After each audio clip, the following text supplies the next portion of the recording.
Junks Journal. It's a brand new day, brand new life, and of course, it's a brand new vlog. So, officially sumilip na si Jose Marie Chan at bumirit na si Mariah Carey. It is now officially Burr month and Christmas season. Medyo ang low ng energy ko nung sinabi kong Christmas season. Kasi I'm feeling mushy right now. I'm not sure if it's my hormones speaking kasi ramdam ko malapit na naman si regla.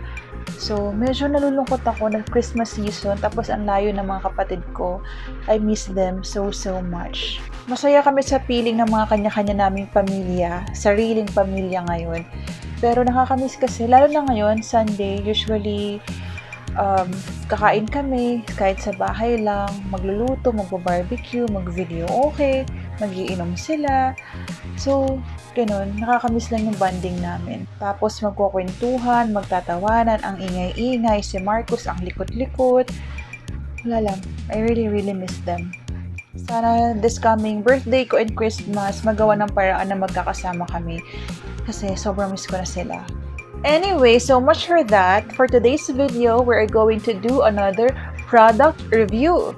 Itong product na to, nakaset siya na reviewin ko few weeks back.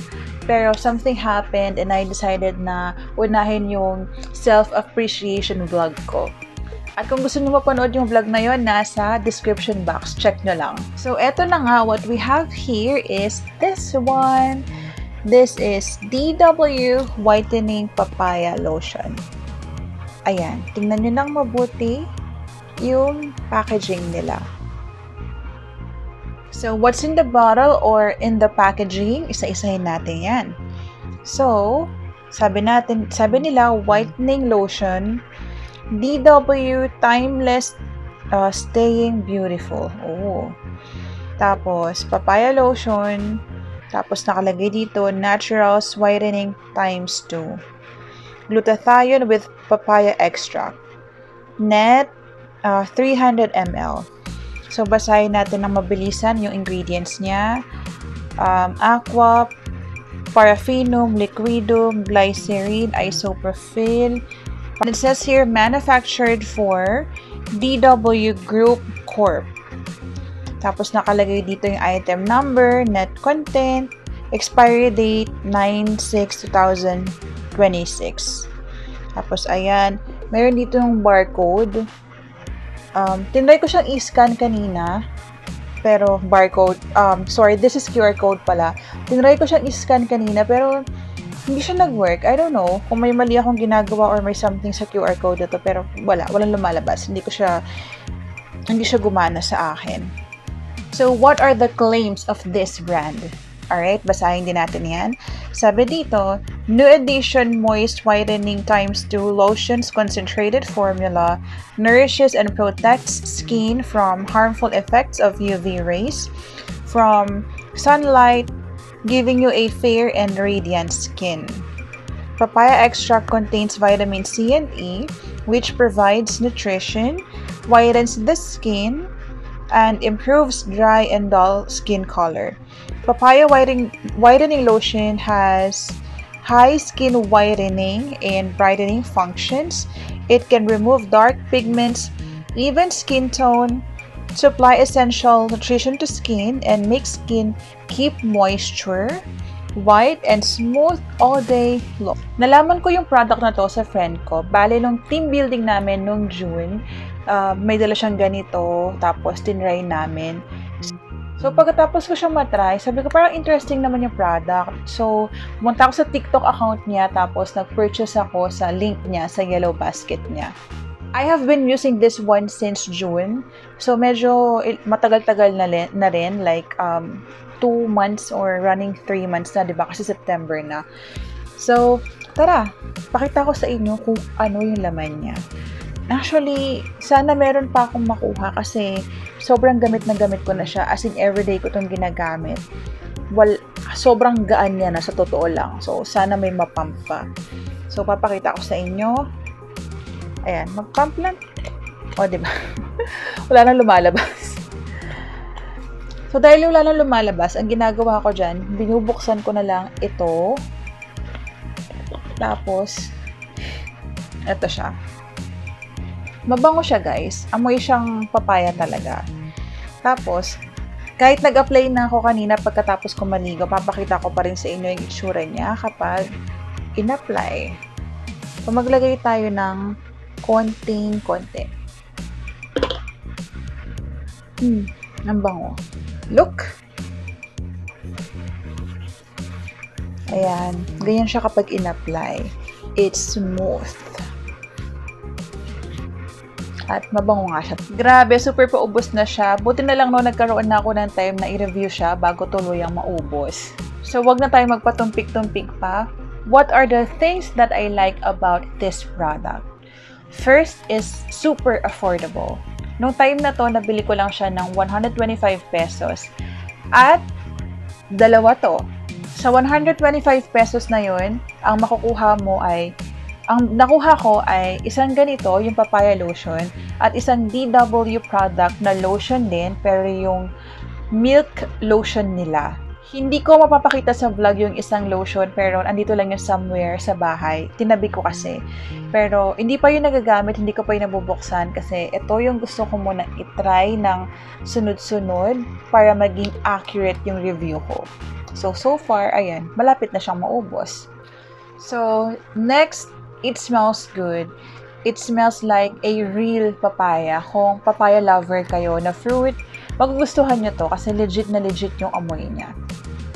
Second, it makes my skin moisturized and radiant. Yes, it's true. Unlike the other whitening lotion na natry ko na ibang brand, na ang dry, nakakadull ng skin. Yes, nakakaputi pero it's very drying. Nakakadull ng skin. Yung saglit pa lang, meron kasi ako na-try na product na saglit pa lang siya sa skin ko, parang ilang hours pa lang. Nakikita ko yung skin ko nagbibitak-bitak na, hindi na fresh looking. Pero with this one naman, in fairness, okay naman yung skin ko. Next, my skin is smooth all day long. May times kasi na hindi ako nakakainom ng maraming tubig. Nung ibang brand pa yung ginagamit ko ng lotion, yun nga yung sinabi ko kanina, nagda-dry yung skin ko. Ayun, kapag feeling ko dehydrated ako, kapag kulang ako sa tubig nung araw na yun, nagda-dry yung skin ko. Pero with this lotion, in fairness naman, kahit hindi ako, ganun karaming nainom na tubig, parang okay pa naman yung skin ko, smooth pa naman siya. So far, ayun yung mga benefits or yung mga nagustuhan ko about the product. Pero of course, meron din tayong napansin na kailangan ng improvement. So, yung first sa list ko is yung scent niya. Though na-mention ko kanina na mabango, amoy papaya, legit. Pero napansin ko na habang tumatagal, nagiging amoy matapang or amoy na amoy yung chemical niya.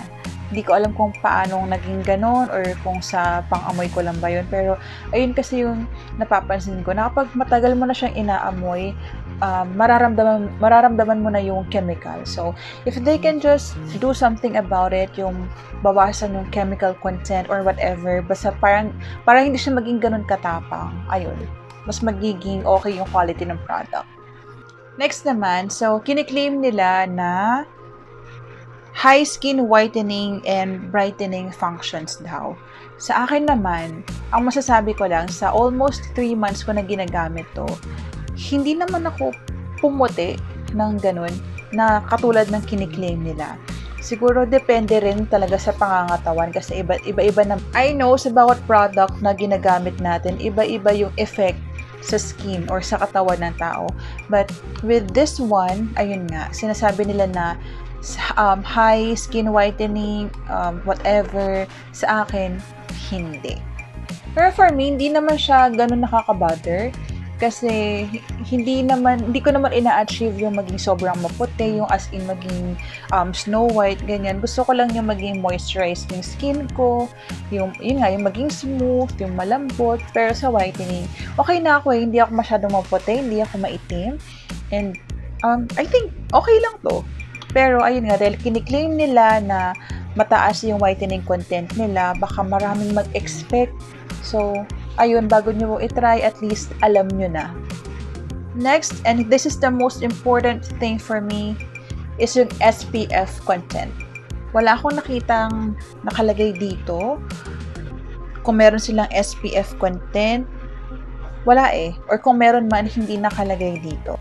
Though it is mentioned here na it protects skin from harmful effects of UV rays from sunlight, giving you a fair and radiant skin.